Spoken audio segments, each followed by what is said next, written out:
بسم اللہ الرحمن الرحیم۔ دوستو، رسول خدا صلی اللہ علیہ وآلہ وسلم نے فرمایا کہ تم میں سے بہتر وہ ہے جو قرآن کو سیکھے اور دوسروں کو سکھائے۔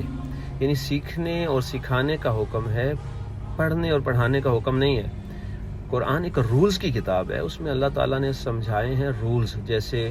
یہ والدین ہیں ان کے ساتھ کیسا سلوک ہونا چاہیے، یہ تمہارے بیوی بچے ہیں ان کے ساتھ کیسا سلوک ہونا چاہیے، یہ بہن بھائی رشتہ داروں کے ساتھ آپ کا سلوک کیسا ہونا چاہیے، ہمسایوں کے ساتھ کیسا سلوک آپ کا ہونا چاہیے،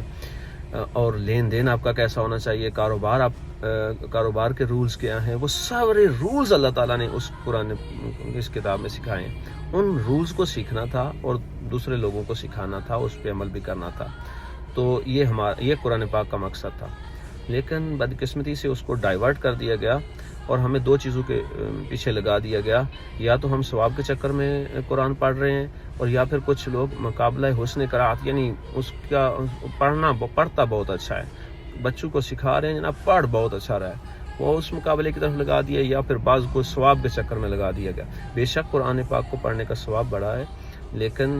اس مین جو مقصد ہے وہ ہے اس پہ عمل کرنا۔ اچھا، یا پھر وہ مقابلہ حسن قرأت، یعنی بچوں کو سکھا رہے ہیں، جس کا بچہ پڑھ اچھا رہا ہے نا وہ خوش ہے، چاہے وہ قرآن پہ عمل کر رہا ہے نہیں کر رہا، وہ خوش ہے جناب، کیونکہ میرا